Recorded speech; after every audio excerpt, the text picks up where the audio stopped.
안녕하세요. 토지병장입니다. 이번 시간에는 지난 시간에 이어서 셀프 스타드 토지 투자 언어 농지산지 이어서 그 축자용지를 진행하도록 하겠습니다. 축자용지. 그 자격농지 지난 시간에 그 자격농지를 하지 않았습니까? 그 자격농지를 잘 이해하면 이 자격농지가 가장 큰 중요 틀을 갖고 있습니다. 그러니까 자격농지를 잘 보시면 이해가 어느 정도 될 거예요. 그래서 혹시 축사용지, 뭐 어업용지, 뭐 그다음 자경산지 이런 내용을 제가 쭉 할 건데 이해가 안 되시면 자격농지를 한 번 더 보시는 것이 더 좋을 겁니다. 이렇게 되어 있죠? 그렇게 보시면 되고요. 지난 시간에 17번이죠? 쭉 해서 이건 너무 들어가니까 근데 이제 보면은 조세 특례 제한법 양도소득세 감면이 있습니다. 그래서 여기서 지난 시간 양도소득세 자격농지만 했었죠. 이제 이어서 보면은 이제 그때 자격농지 했지 않습니까? 네, 그거 이어서 축자용지가 있습니다. 축자용지를 이번 시간에 하도록 하겠습니다. 축자용지에 대한 양도소득세 감면입니다. 있겠죠? 축자내 이것도 역시 마찬가지로 잘 읽어보시면은 비슷합니다. 내용이 용어가 좀 틀리고 축자에 사용된 축사 그러니까 그 예전에 말하면 초외양간 같은 거죠. 이에 따른 토지 그러니까 이걸 뭐라고 합니까? 축사용지라고 합니다. 이렇게 되어 있습니다. 그러니까 축사용지는 뭐라고요? 축사와 마곡간 같은 거 외양간 이 축사와 여기에 있는 땅까지 이게 뭐예요? 이게 축사용지라는 거죠. 그래서 축사용지는 이거를 또 뭡니까? 어떻게 외양간이죠? 그러니까 우리가 많이 실수하는 것 중 하나가 용지라고 하니까 땅만 땅만 생각하시는 분이 많더라고요. 그게 아닙니다. 그러니까 이렇게 정확하게 알아야 되는 것이 축사하고 이게 토지까지 이게 축사 용지라는 거 이것입니다. 그러니까 이 토지 소재지에 거주하는 대통령령으로 정하는 거주자가 8년이자 어디서 많이 보던 거죠. 맞습니다. 지난 시간에 자격농지하고 비슷한 겁니다. 그죠? 이거 소재지에 거주하는 대통령령. 그러니까 이거 그거겠죠? 제촌이겠죠? 그러니까 정하는 거주자가 8년 이상 대통령을 정하는 방법. 이건 자격이 아니고 이건 이제 직접 축산에 사용하는 거. 축산이 뭡니까? 가축을 생산하는 거 축산이죠. 축산업에 사용한 대통령을 정하는 축사용지를 요거는 폐업을 해요. 매각이 아니라. 그쵸? 양도는 뭐 어떻게 했습니까? 농지 같은 경우는 매도를 해서 8년 했으면 양도소득세 감면이 있잖아요. 그쵸? 감면. 근데 요거는 폐업을 위해서 2025년 계속 늘어나죠. 12월 30일까지 양도 폐업을 위해요. 그 땅만 활용하는 거죠. 폐업하고 이제 더 이상 이제 축자 안 하는 거죠. 축자를 안 하는 겁니다. 축자업을 안 하고 양도함에 따라 발생하는 소득에 대해서는 양도소득세 100%를 감면한답니다. 아, 축사용지는 폐업을 하는 거구나. 이게 이제 하나의 포인트가 나왔죠. 다만 해당 토지가 주거지역 등에 편입되거나 도시개발법 그 밖의 법률에 따라 환처분 많이 보던 겁니다. 농지에서 나왔죠. 자격농지 해당 축사용지 외의 토지로 한 예정지 지정을 받은 경우에는 주거지역 편입되거나 한 예정지 지정을 받은 날까지 발생한 소득만 감면해준다. 많이 같은 내용입니다. 이렇게 있고요.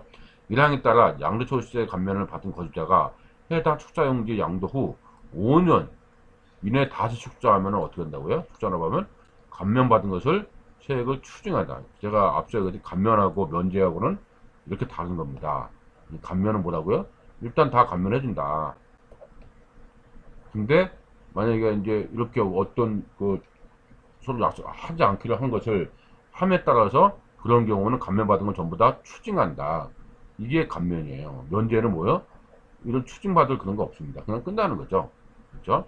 다만 상속 뭐 하는 경우는 뭐 그러지 않았다. 어쩔 수 없이 상속받는 거는 1년 있다 상속받는 거는 어쩔 수 없잖아요. 그런 경우는 예외를 한다. 이렇게 되어 있습니다. 이렇게 있고요.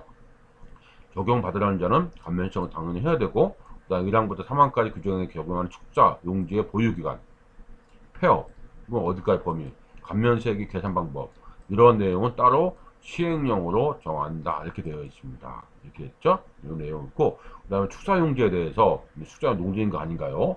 그것도 우리가 알아봐야 되기 때문에 한번 보겠습니다. 보면 이 축사용지 농지인가 아닌가요? 안녕하세요. 예전에 이제 자격농지의 축사용지 한번 정리합니다. 자격농지 지난번에 봤던 거고, 축사용지, 축사와 이에 따른 토지를 말한다고 좀 전에 얘기했죠. 축사와 이에 따른 토지를 말합니다. 축사가 돈이 될까요, 안 될까요? 이제 그럴까요? 예전에 축사가 냄새가 많이 나니까 이게 어떻게 됐을까요? 축사가 이제 농지가 아니었거든요. 농지가 아니었으니까 전용이 일단 전용이 용이했던 겁니다. 무슨 얘기냐면 지목 대 잡종지, 대나 잡종지 취급을 받았던 거죠. 그래서 그때 당시에는 이거를 이제 폐업을 하고 나서 뭐 전원주택이라든지 단지라든지 다른 뭐 창고라든지 많이 개발을 하던 시절이 있었어요. 이제 그때 돈이 됐었죠. 있겠고요. 아니 그보다 출산은 이제 더 중요한 개념이죠. 우리 입장에서는 이제 언어니까 출산 농지일까요? 아닐까요? 답부터 찾아야 할 겁니다. 2007년 7월 4일 농지법이 개정되면서 축사는 이제 농지를 됐습니다. 그러니까 무슨 얘기냐면 여기 보면은 그 이전에는 이거 짓고 쓰고 여기 보면은 예전에 이렇게 되어 있었는데 여기 보니까 뭐라고 됐습니까? 대통령 정하는 시설 그러니까 농작물의 경작 또는 뭐 다른 재배들이 이용되는 토지에 설치한 다음 각고의 시설을 말한다. 고정식 온실, 보호제회사, 비닐하우스와 그 부속시설, 농막, 간이태부장 또는 간이의 액비 저장소. 이거 축사가 없지 않습니까? 근데 이렇게 보니까 2007년 4월에는 이 축사가 들어갔다고요. 다른 내용들인데 축사가 들어갔죠? 축사가 들어가면서 뭐가 된 겁니까? 바로 농지가 된 겁니다. 농지. 2007년 7월 14일부터 농지가 된 거죠. 축사를 농지로 분류했습니다. 기억해야 되겠습니다. 물론 이제 비하인드 팁은 이제 따로 또 더 중요하죠. 하나만 더 설명하면 만일 2007년 7월 4일 이전에 축사가 있는데 허가받은 축사예요. 정상적인 축사라고요. 허가받은 축사. 뭐 그럴 수 있지 않습니까? 허가 받지 않고 무허가로 축사도 많을 거고 또 예전에는 많이 있었겠죠. 그 다음 허가 축사도 있었을 거예요. 허가 축사는 뭐예요? 축사로 정식적으로 허가 받은 거죠. 이게 받은 축사입니다. 즉 농지 전용 허가를 받았겠죠. 원래 이 축사 이전에 농지였지 않습니까? 농지였을 경우 아니겠죠. 이걸 축사로 이제 전용을 하십니다. 그때 뭘 냈을까요? 농전용 허가. 농축중이 농전용 허가를 받았겠죠. 농지보조부담 다 냈습니다. 이렇게 냈다는 거죠. 냈습니다. 받은 것이겠죠? 그럼 농지인가 아닌가요? 당연히 아니죠. 그때는 축사는 축사였습니다. 목장 농지였죠. 어떻게 보면. 그래서 그럼 농지인가 아닌가요? 농축중이 필요한 거예요? 필요하지 않은가요? 그러니까 잔뜩 답은 없죠. 잔뜩만 질문했습니다. 이렇게 보면은 그 이유는 이제 보면은 전용 허가를 받았으니까 당연히 농지는 아니겠죠. 허가 받았으니까 농지를 전용을 하겠다. 허가 받았으니까 당연히 아니겠죠. 따라서 농축이 필요하지 않는 것이고요. 그리고 이번에는 7월 4일 그렇게 답을 나왔고 이번에는 7월 4일 이전에 지은 투자인데 허가를 받지 않았어요. 신고나 그런 경우는 어떤 거냐? 이런 경우 경매가 나왔다면 그때 농축이 필요할 거 아닐까요? 인동대 이건 필요합니다. 왜? 허가 받지 않았으니까 원래대로 농지겠죠? 이제 농지잖아요. 그 축자가 그대로 지목된 게 아니었잖아요. 허가. 그쵸? 그러니까 당연히 이거는 뭡니까? 농지가 되는 거죠. 농지죠?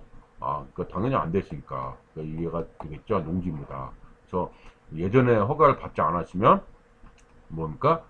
하나의 농지다. 근데 허가를 받았으면은 축사, 그러니까 오히려 잡종지, 그 개발을 많이 했습니다. 그래서 한때는 2007년 그때 당시에는 막 나왔을 때, 이때 이후에는 진짜 축사 찾아 많은 분들이 한마디 했죠. 허가 받은 축사, 그것도. 왜? 그러면 지원금도 받고, 보조금도 받았어요. 그래서 개발을 많이 했던 시절이 있었습니다. 그때 당시에는 축사가 왜 도움되는지도 모르고 마을 사람들이 그냥 안 했죠. 있겠죠? 그러고 난 다음에 감면 받으려면 뭐 했습니까? 5년간 축사하면 안 됩니다. 폐업하고. 진짜 법을 모르면 많은 그 피해자가 있을 수도 밖에 없겠죠.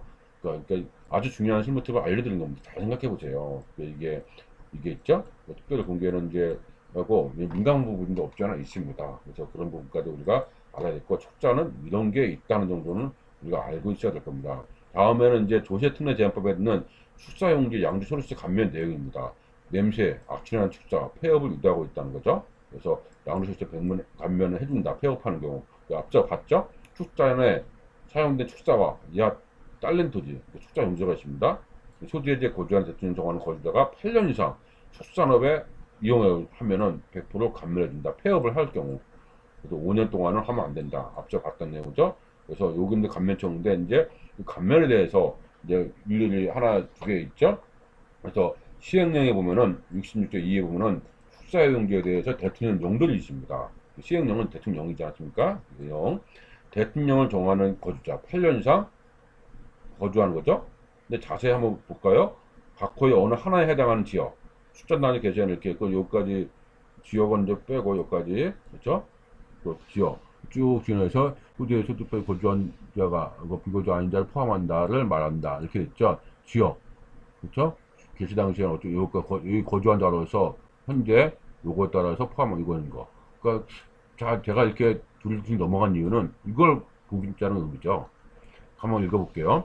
축자는 사용되는 축자와 이에 따른 토지, 축자 용지라고 했습니다. 소지하는 시, 군, 구의 안에 지역, 그 다음에 지역과 연적, 그 다음에 30km. 똑같죠? 뭐랑? 자격농지랑. 뭐만 틀린 겁니까? 축자 용지란 말만 틀린 거고 나머지는 똑같습니다. 그렇죠? 역시 그 면접 시군구에 있어야 되는구나. 감면 받으려면 이렇게 있어야 되는구나. 이렇게 됐죠? 그 제촌을 해야 되는 거구나.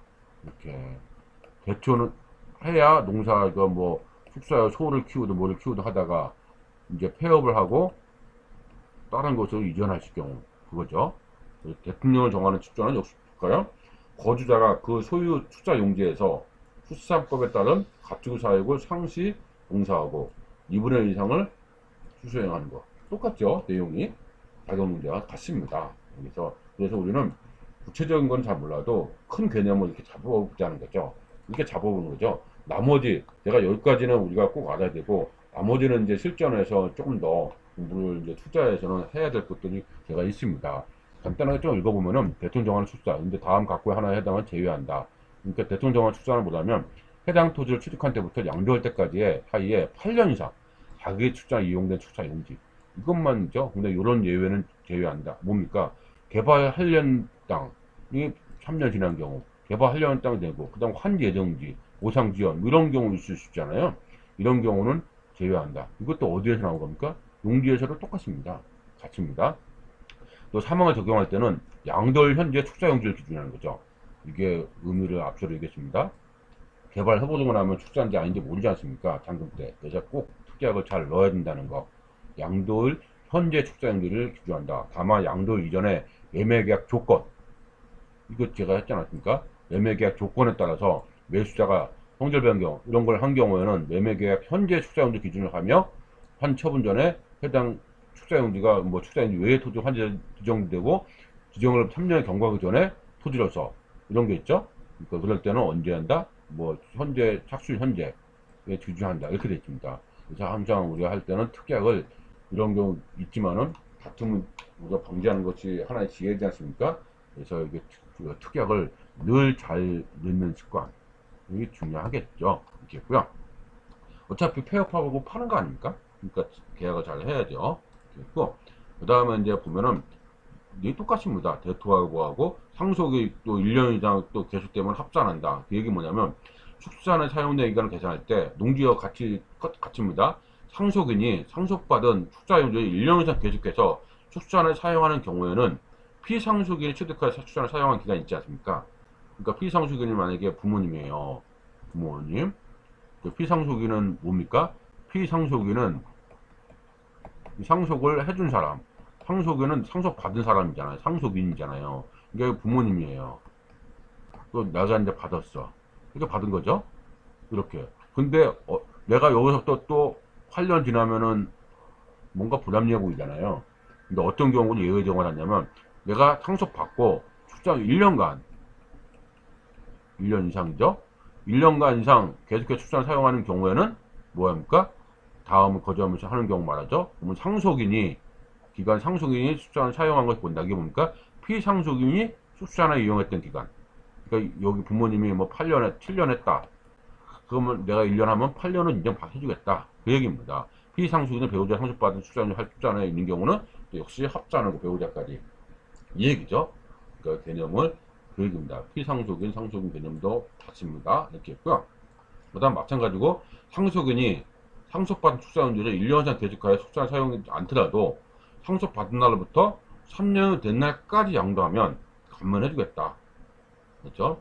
사용된 기간으로 본다. 이렇게 감면해주겠다. 그런 내용입니다. 그래서 이런 내용은 아직은 우리가 지금 현재는 어렵습니다. 어렵죠. 토지 입문에서는 어려운 내용이지만 향후에는 이 내용들이 이제 굉장히 실전 투자에서는 중요하다는 걸 알게 될 겁니다. 그렇고요. 지금 현재는 오히려 위에 그 1, 2번 있죠? 1번 요거를 정확하게 알아야 될 겁니다. 이거. 요게 이제 중요하죠. 요거 작용. 어쩌면 이건 자축이죠. 자축이라는 그러면 없죠. 직접 출산이죠. 직접 출산. 이건 작용, 대촌. 이겠죠. 요게 이제 되게 중요하죠. 나머지는 한번 읽어보자는 의미에서 내가 법률에 그대로 둔 거고요. 이렇게 향후에 보면은 이런 것도 보일 겁니다. 이게 감면세액을 어떻게 하고 소득세법 편일날부터 어떻게 있고 소득은 어떻게 정하고 기준 장시 정하고 그 다음에 뭐 감면은 어떻게 하냐. 그 다음 세액 감면서하고 출산 기간, 폐업 확인서를 발급받아 제출해야 된다. 이런 내용들은 이제 실전에서는 이제 귀하게 활용될 겁니다. 이런 내용들이 보여야 된다. 이렇게 보죠. 어디서 많이 본 듯한 문구 많죠? 맞습니다. 자격농지에서 농지를 축사용지로 바꿔서 사용한 것이 대부분이죠. 뭐 축사 소재지, 면접지어, 수정은 30km 동일합니다. 되게 길죠. 자격과 동일한 자기의 노동력이 나옵니다. 축사용지도 그래서 저절로 정리가 됩니다. 그러니까 자격농지 하나만 잘 익혀두면은 어렵지 않을 겁니다. 어떻게 접근하냐에 따라서 있습니다. 지금은 뭐 제가 얘기 많이 합니다. 축사는 뭐라고 하니까 제가 늘 뭐 육자고 하는 얘기를 많이 하는데 고시분들이 많이 잡수셨어요. 드셨다고요. 그러니까 옛날에 뭐요? 많이 뭐 2007년이면 오래됐잖아요. 많이 드셨다 이렇게 보시면 될 것 같습니다. 이렇게 있죠? 네. 이렇게 해서 이제 앞서 봤듯이 축사용지 있죠? 여기까지 봤습니다. 이렇게 보고 다음 시간에는 이제 뭐 하냐면 이제 어업용 토지 할 겁니다. 이렇게 됐죠? 이번 주 축사용지에 대해서 양도소득세 감면인데 축사의 기억은 폐업을 하는 거. 나머지는 같잖아요. 같고 그다음 5년 이내에는 다시 축산하면 안 됩니다. 감면받은 거 전부 다 토해낸다. 이런 내용입니다. 이상으로서 축사용지 양도소득세 감면에 대해서 살펴봤습니다.